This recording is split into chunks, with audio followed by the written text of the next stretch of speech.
Simplified banking hub channel में स्वागत है। कभी सोचा है कि जब भी हम बैंक में खाता खुलवाने जाते हैं तो इतने सारे कागजात क्यों भरने पड़ते हैं? ऐसा लगता है मानो बैंक हमारी पूरी जन्म कुंडली ही मांग रहा हो। तो सवाल यही उठता है कि आखिर बैंक को हमारी इतनी जानकारी की जरूरत क्यों है। चलिए आज इसी सवाल की तह तक चलते हैं। यकीन मानिए ये सिर्फ एक मामूली कागजी कार्रवाई नहीं है, इसके पीछे एक बहुत बड़ा और जरूरी मकसद छिपा है। देखिए, इस पूरी कहानी का जो विलन है वो है वित्तीय अपराध या डर्टी मनी। और ये कोई छोटी मोटी समस्या नहीं है, ये पूरी दुनिया की अर्थव्यवस्था के लिए एक बहुत बड़ा खतरा है। इसे ऐसे समझिए, मनी लॉन्ड्रिंग का मतलब है गंदे पैसे को धोकर साफ करना। मतलब अपराधी गैर कानूनी तरीके से कमाए गए पैसे को बैंकिंग सिस्टम में इस तरह से घुमाते हैं कि वो बिल्कुल लीगल, एकदम साफ सुथरा लगने लगे।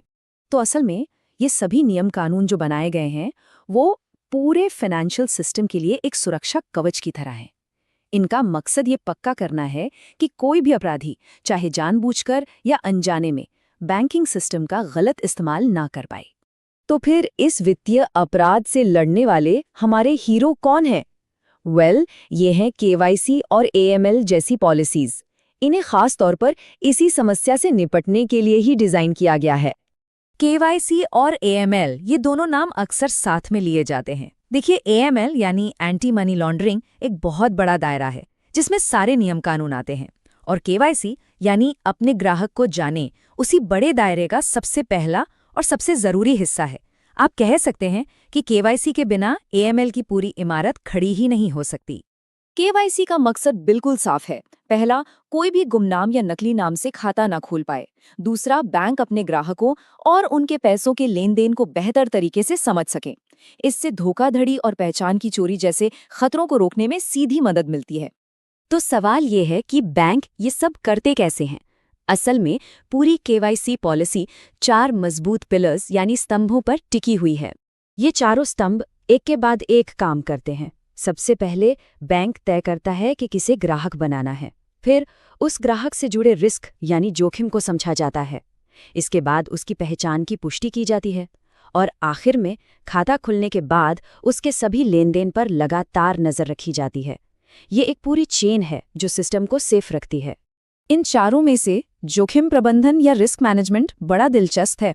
देखिए, बैंक हर ग्राहक को एक ही तराजू में नहीं तौलता। हर ग्राहक को उसके प्रोफाइल के आधार पर अलग अलग रिस्क कैटेगरी में बांटा जाता है। मिसाल के तौर पर एक सैलरीड कर्मचारी है जिसकी आय का स्रोत तय है, तो उसे कम जोखिम वाली कैटेगरी में रखा जाएगा।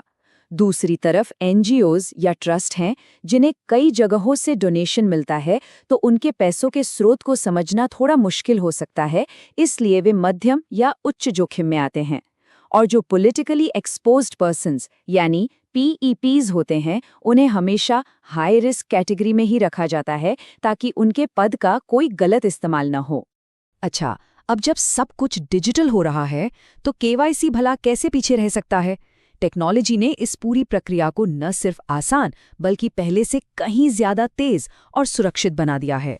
डिजिटल केवाईसी का सीधा सा मतलब है कि बैंक का कोई कर्मचारी या एजेंट ग्राहक की और उसके आईडी प्रूफ की लाइव तस्वीर लेता है।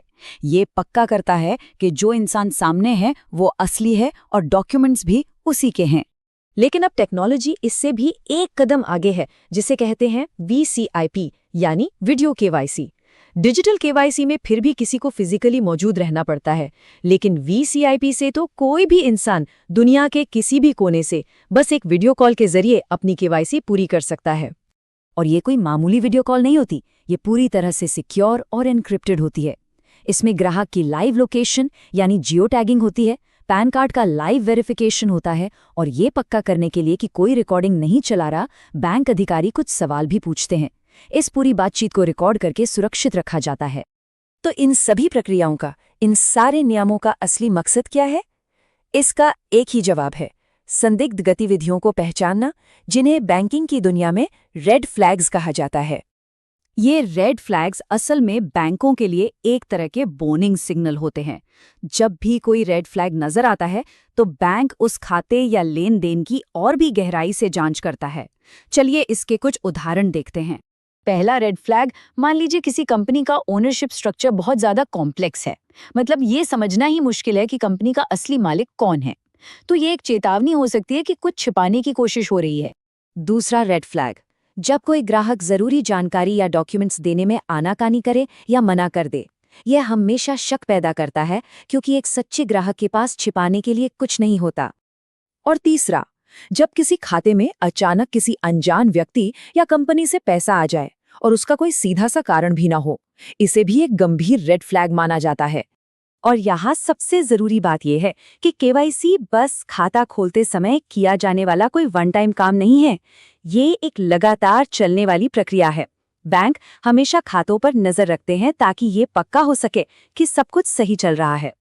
ये सब हमें एक बहुत बड़े सवाल पर लाके खड़ा कर देता है, वित्तीय अपराधों को रोकने के लिए सुरक्षा कितनी जरूरी है और एक ग्राहक की निजी प्राइवेसी की सीमा क्या होनी चाहिए। ये एक ऐसा संतुलन है जिसे हमारा बैंकिंग सिस्टम हमेशा बनाने की कोशिश करता है। सिंप्लीफाइड बैंकिंग हब चैनल को देखने के लिए धन्यवाद।